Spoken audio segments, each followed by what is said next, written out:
la nature, tout entière, tout simplement.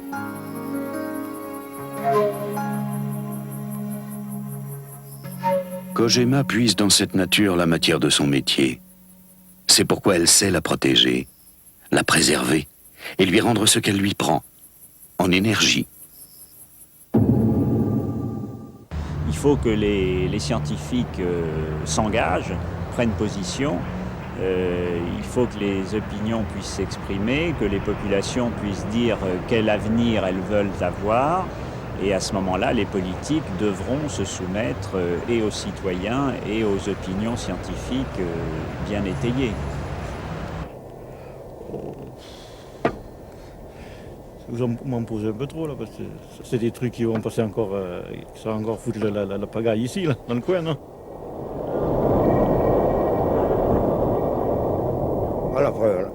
La première fois que c'était commencé, ils avaient fait le trou là, et puis il y avait toujours quelqu'un qui travaillait là-bas, puis il y avait toujours les prospecteurs qui fouinaient partout, qui ne savaient même pas ce qu'ils faisaient. C'est parce que n'importe qui peut trouver du uranium hein, avec un compteur. On pose le compteur, on se balade. Hein. Et alors, forcément, les journalistes sont venus, ça a fait tout un battage. Et alors, il y a une fois, avec deux battages qu'ils avaient fait, l'uranium à Limousin, tout le monde est venu de je ne sais pas d'où. Il n'y avait pas de place pour mettre les voitures, là. Chaque côté de la route, c'était plein. Et... Il y en a qui venaient de loin? Je ne sais pas. Il paraît qu'il y en était venu depuis l'Algérie, il y en a qui étaient venus. Ouais. Alors ce jour-là, j'y suis allé, moi je suis allé en vélo, j'avais pas de voiture à cette époque. Alors quand j'ai vu tout ce monde, j'ai dit, ils sont fous quoi. Je suis rentré le 1er avril 1949. Au Puy-Henriette? Au Puy-Henriette. Et comment vous avez engagé? C'est vous qui étiez allé parce qu'on cherchait du monde? Non, à l'époque, ils cherchaient les gars. C'est le chef d'émission qui est venu m'embaucher ici, avec l'argent administratif.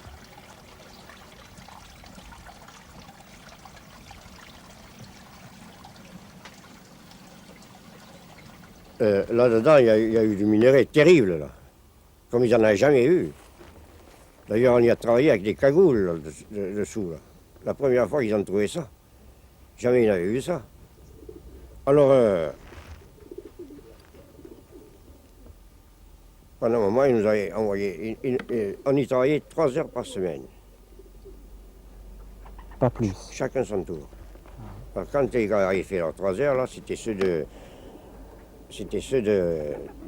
la cousine qui venaient, c'était ceux des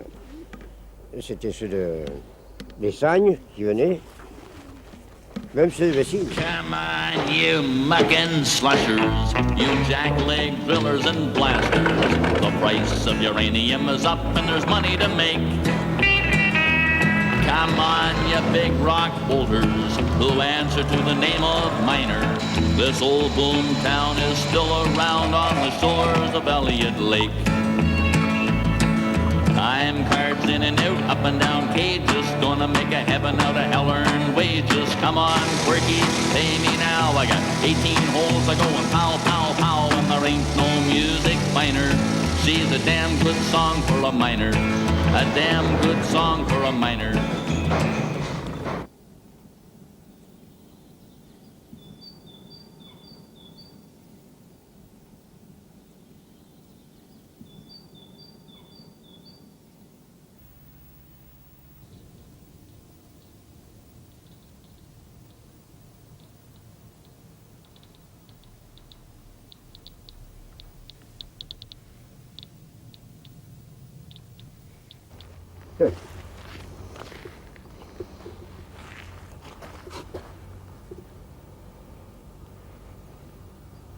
Ça, c'est quoi alors? Ouais, c'est un mélange d'autunite et ça marche. Mais ça, quand on le met sous un radiamètre, ça crache à fond, là. Ah oui, ça oui. Bah, il faut pas le prendre avec les mains quand même, peut-être. Oh.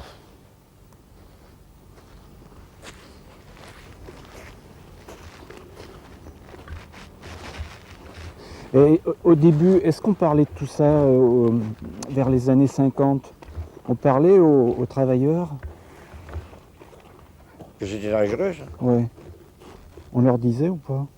Moi, non. J'ai souvent l'habitude de dire, en particulier à mes étudiants, que le nucléaire est né de catastrophes, que ce soit Hiroshima ou Tchernobyl, et que, effectivement, dès qu'on prononce le terme de nucléaire, on voit des dangers. Certes, c'est une énergie colossale, qui en gros est 1 million de fois plus grande que l'énergie chimique, et par conséquent qui nécessite autant de précautions, j'allais dire 1 million de fois plus de précautions, mais lorsque tout est maîtrisé, encore une fois, je crois qu'il n'y a pas de danger au-delà des limites normales, entre guillemets.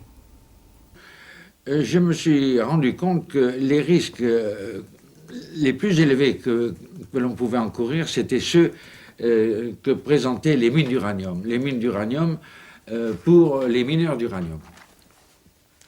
Tout cela non pas du fait de l'irradiation externe, mais du fait de l'irradiation interne par le radon et ses descendants.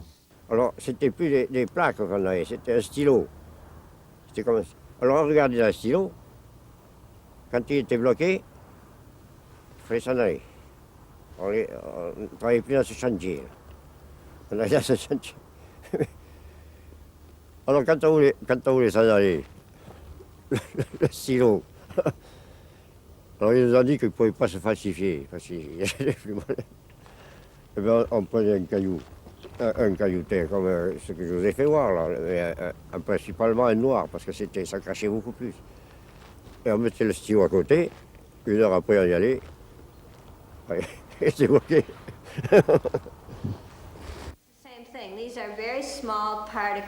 Ce sont de petites particules qu'on ne voit pas, qu'on ne sent pas, qui pénètrent dans le corps comme des petits obus et qui causent des dommages. Mais comme on ne les voit pas, tant qu'on ne sait pas que ça existe, on ne peut pas s'y opposer.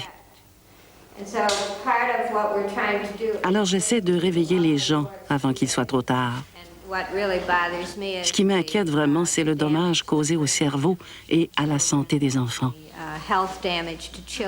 En France, on peut dire qu'on n'a pas de statistiques médicales, si vous voulez. On n'a pas de statistiques médicales, vous m'entendez bien. J'entends que lorsque quelqu'un décède, le médecin remplit un petit bulletin bleu qui est envoyé au service au ministère de la Santé, sur lequel, en principe, il met le diagnostic du décès et le genre de mort. Aucun médecin ne met véritablement la vérité dans ce certificat, voyez-vous. Bon, des études statistiques n'ont jamais été menées au plan national. Par exemple, il eût été intéressant ici dans ce pays, puisque nous avons affaire à une faille uranifère, qui vient en gros depuis Saint-Maurice-la-Souterraine jusqu'à Belzane, là, en passant par Bessines. C'est dans cette faille qu'on a trouvé du minerai d'uranium. Et il aurait été intéressant de savoir quelle était la fréquence d'apparition dans la population du cancer du poumon, par exemple, le long de cette faille. On était fichu de retrouver des documents, parce qu'il n'y en a pas.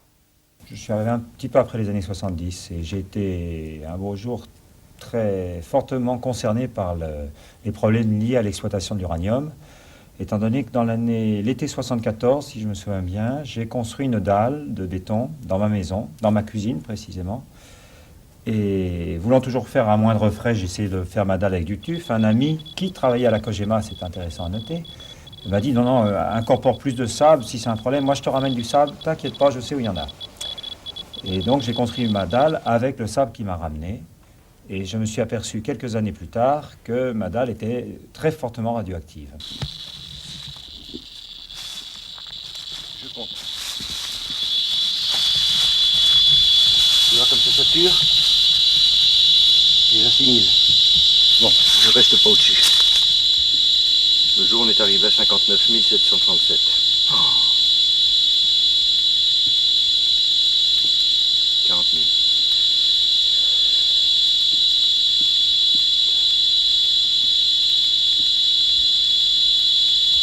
50 000.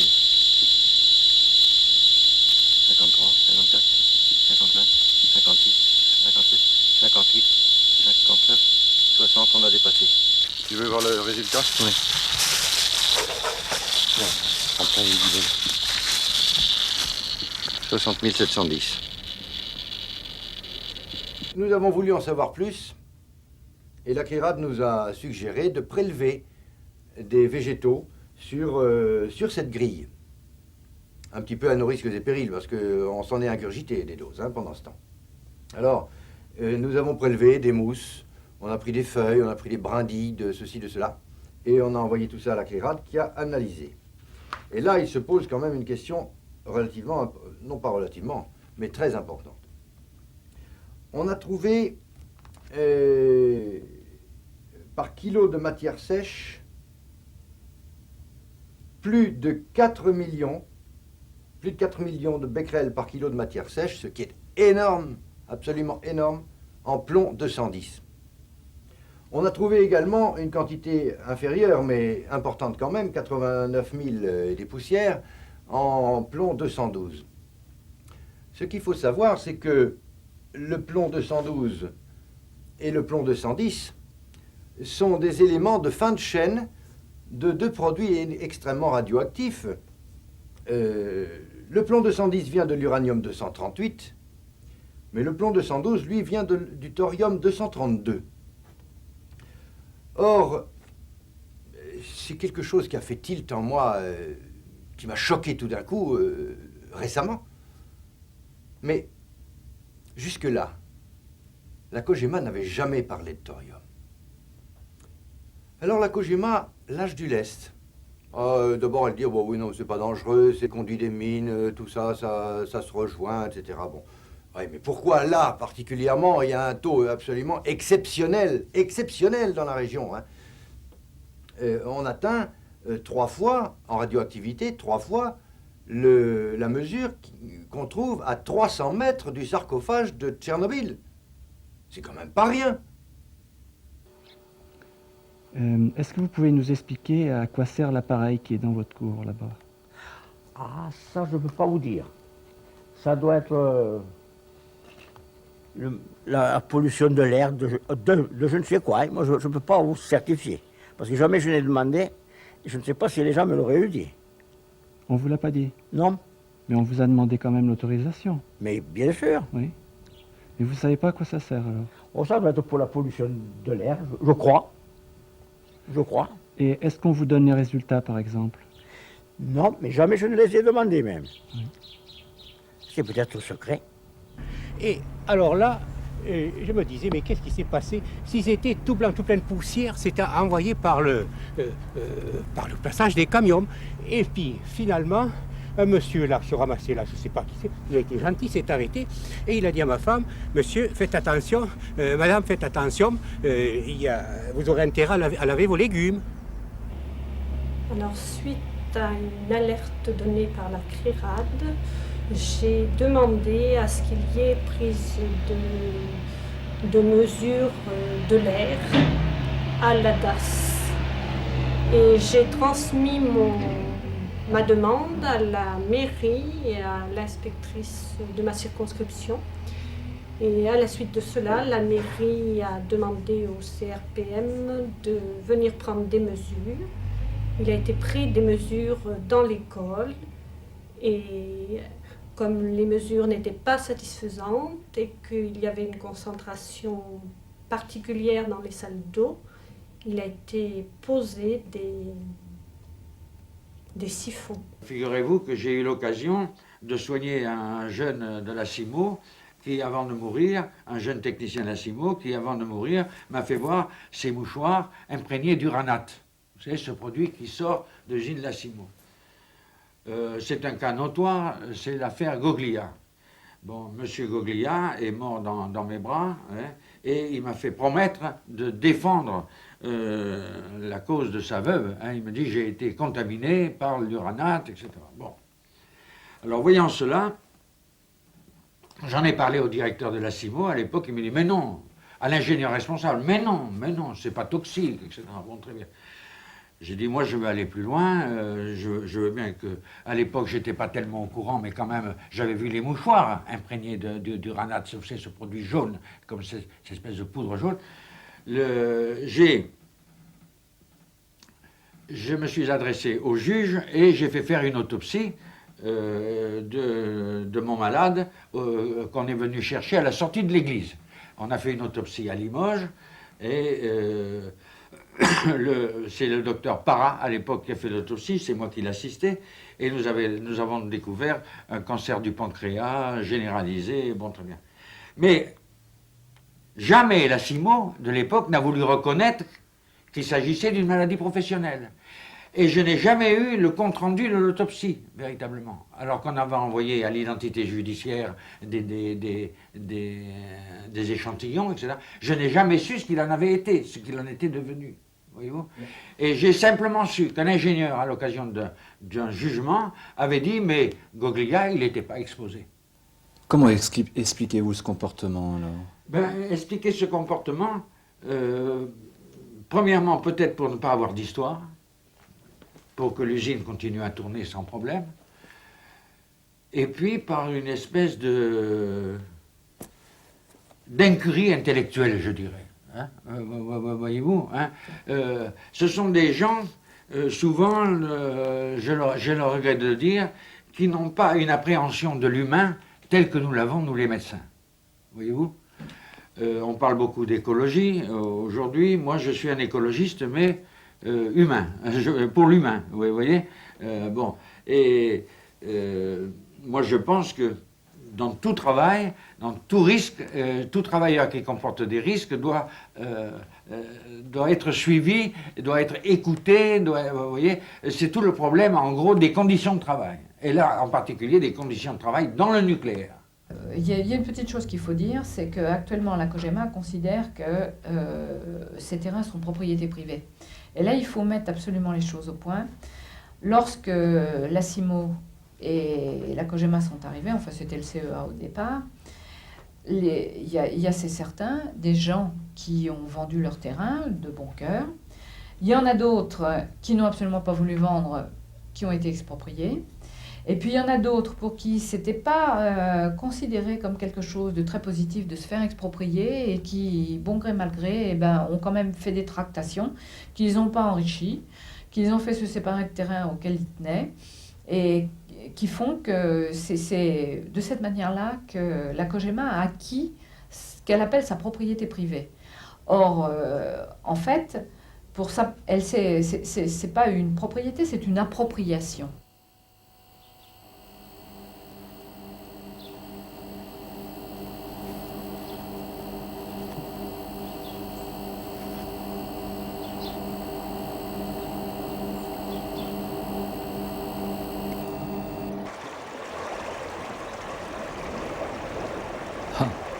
C'était merveilleux, dans les années 50, vous aviez tous les poissons possibles et imaginables, vous aviez des écrevisses, vous aviez des tanches, vous aviez des poissons soleil, des brochets, des truites, du chevenne, du goujon.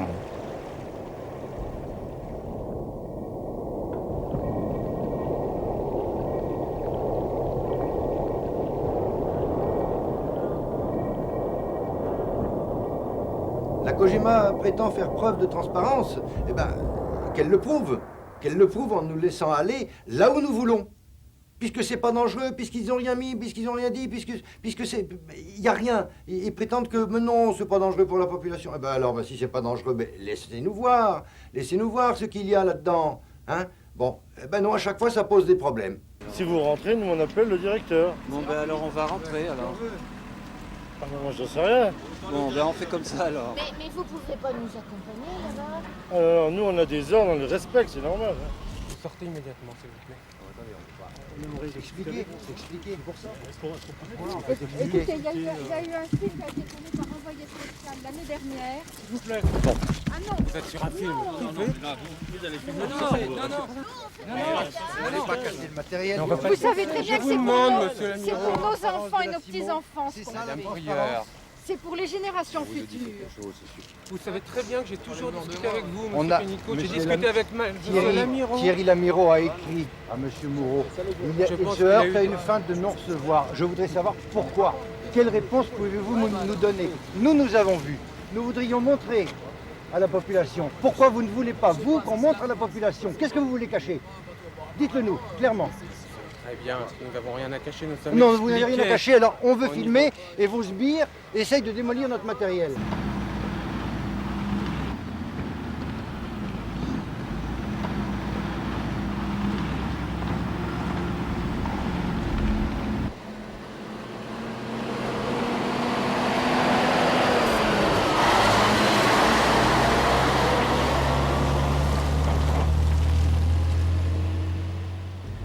Bon, c'est un transport qui s'effectue à l'extérieur de l'usine Cimo depuis 1986, date à laquelle les deux sites de stockage qui étaient dans le site même, qui sont le Brugeot et la Vaugrasse, se sont trouvés pleins.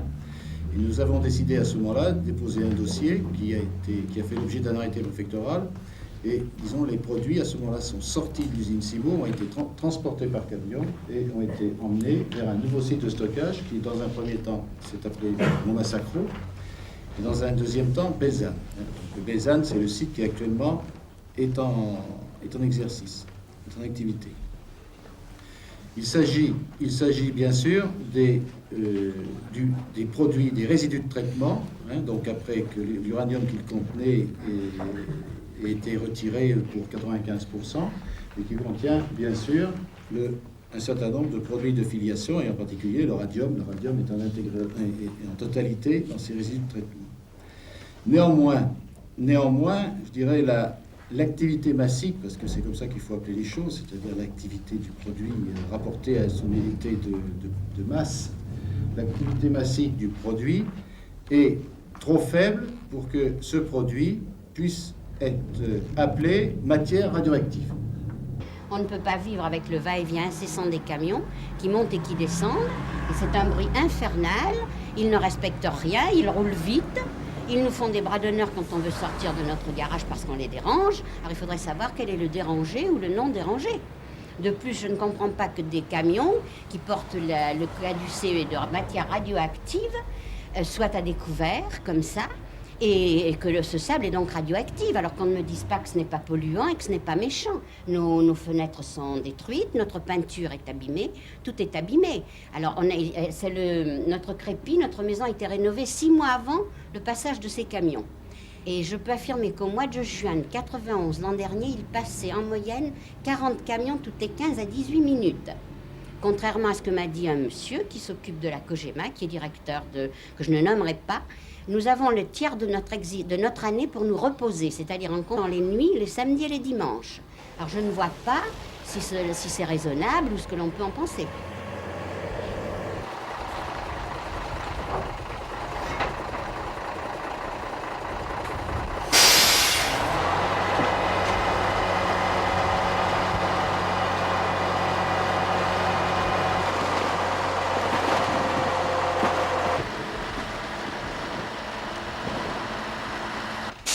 Si on fait un dépôt de cette boue, et ça c'est ce qu'on fait, on la met sur une place ou dans un trou, on a quelques problèmes. L'un des problèmes, c'est l'exhalation du radon, parce que c'est une usine de radon. Elle produit toujours du radon pendant des 500 000 années. Le radon pose un risque pour les voisins du dépôt et aussi pour toute l'hémisphère du nord de la Terre, parce qu'elle augmente l'exposition à toute la population. Il y a longtemps que j'ai voulu vous demander ce que vous entendez la nuit dans votre garage. Vers minuit. Ah, mais c'est pas dans le garage, c'est en dessous. Ça n'a rien à voir avec le garage. Hein. C'est pas dans le garage. On entend ça d'en haut, on entend ça sur la terrasse, on entend ça partout. Mais ça résonne. Ah oui, ça résonne, comme des... Mais ce ne sont pas des tirs de mine. Non, des fûts qui rouleraient. Tiens. Il se peut qu'à une certaine époque, il y ait eu des stockages sauvages. Vous voyez, on se débarrasse. Vous voyez. Ça existe aussi dans l'industrie tout court. Hein, on a trouvé du pyralène, on a trouvé dans un certain site. Il se peut qu'à un certain moment, il y ait eu... on ait fait l'impasse, si vous voulez, sur un certain risque, dans la mesure où c'était assez confiné quand même malgré tout, vous voyez, et qu'avec le temps, le climat, tout ça se soit un petit peu détérioré, ce stockage, et que maintenant, ça laisse apparaître une certaine... Je ne peux pas vous répondre, je ne sais pas ce qui s'est passé à cette époque-là. Là, ici, ce qui s'est passé, c'était des camions qui venaient de Pierre-Latte. Quand ils ont changé l'usine là-bas à Pierre-Latte, parce qu'ils traitaient d'uranium naturel. Alors après, ils ont fait l'uranium enrichi. Alors, il a fallu changer complètement les machines de là-bas. C'était plus la même chose. Alors, et puis alors, les bidons, mais les bidons qui arrivaient là, c'était tous des bidons vides. C'était les bidons qui avaient amené de l'uranate là-bas, et qui avaient servi, où il avait traité. Mais les bidons qui arrivaient là, c'était tous des bidons emboutis. Oui, j'en ai vu, il y en a plein encore. Oh, ça ne se voit plus, parce que c'est un intérêt, autrement il y en a eu des camions et des camions. Alors ici, on est en pleine nature, sur une ancienne mine de Margnac. Et bon, le compteur donne quasiment une radioactivité de l'ordre de 400 impulsions minutes, grosso modo.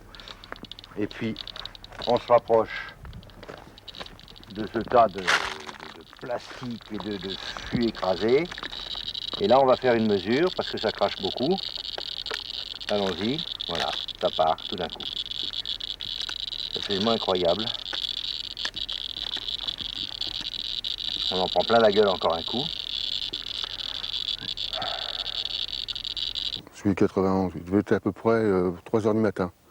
On était dans un demi-sommeil, en principe, on entend les poubelles qui vont de très bonne heure l'été. Bon, sur le moment, on n'a pas fait attention, on s'est peut-être réassoupi. Et puis ensuite, le lendemain, monsieur Ducouré a dit à ma femme, oui, il était 3 heures cette nuit, il y a des camions qui sont arrivés. Ils étaient coincés, j'ai voulu voir ma fenêtre pour voir ce qui se passait. On m'a gentiment recommandé de fermer les volets, que ça ne le regardait pas du tout. Donc vous n'avez pas su réellement ce qui était à l'intérieur de ces camions? Pas du tout, non.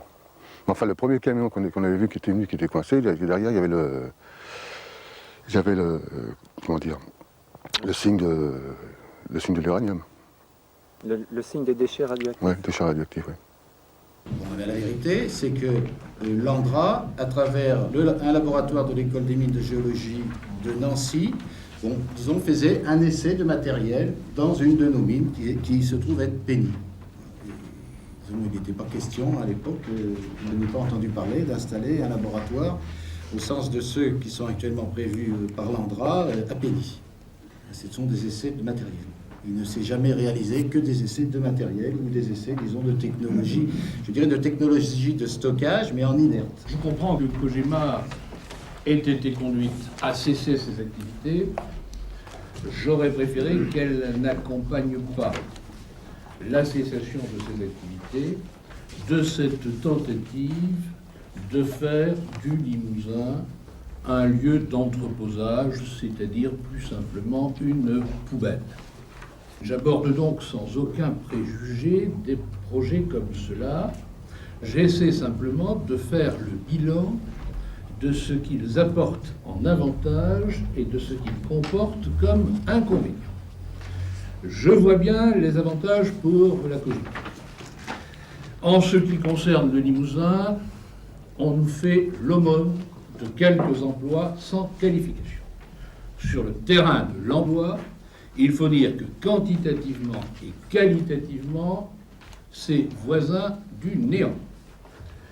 Il faut dire que sur le plan de la qualité technologique des activités, et pour autant que je puisse porter un jugement, c'est également voisin du néant. Qu'en revanche, je sens bien un inconvénient massif du point de vue de l'image de cette région, je vois bien le très petit nombre d'emplois qui seront créés si ces projets se réalisent.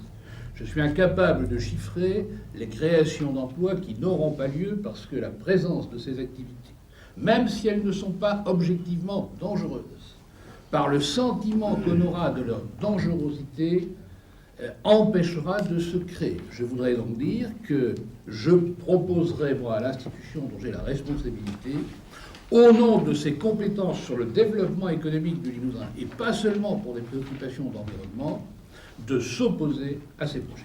Il s'agit d'une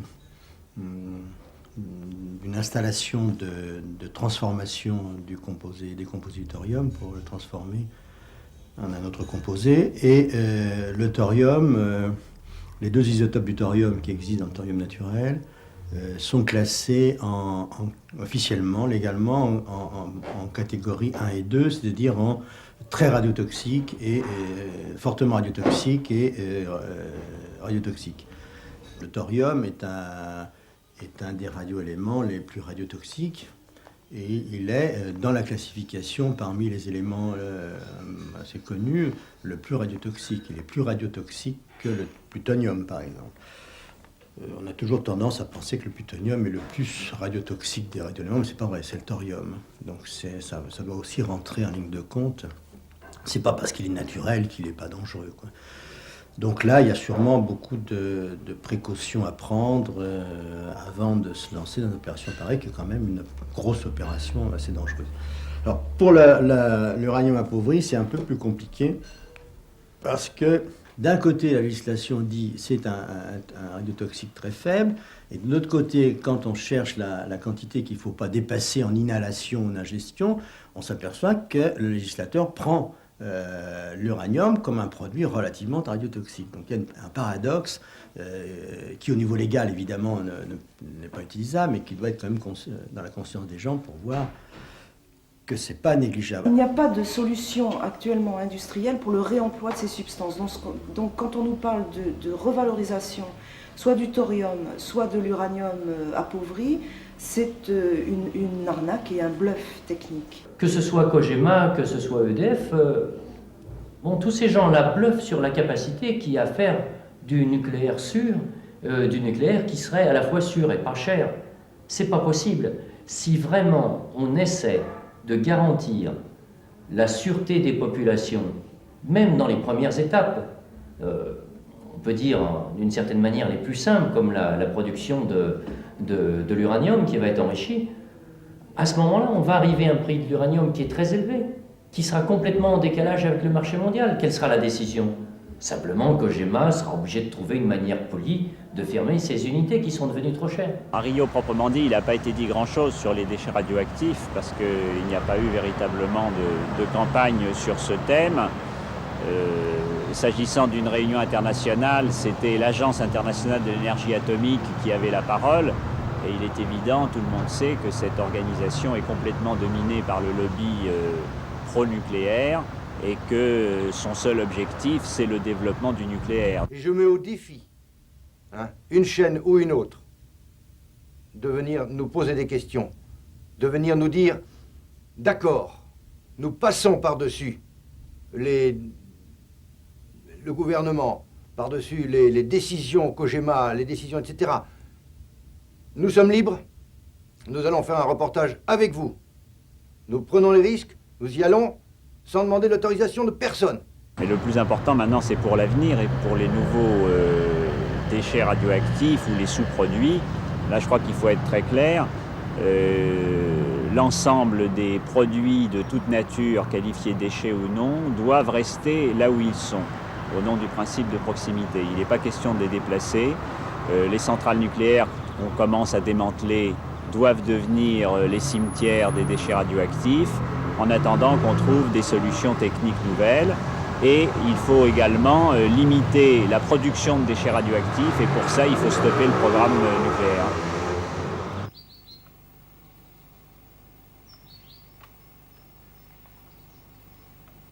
Il faut bien voir que on a exploité l'uranium sur ces sites miniers. On a exploité des milliers de tonnes d'uranium. Et actuellement, on est en train de parler de quelques dizaines ou de centaines de kilos du même uranium, alors qu'on en a extrait, mais au même endroit, des milliers de tonnes.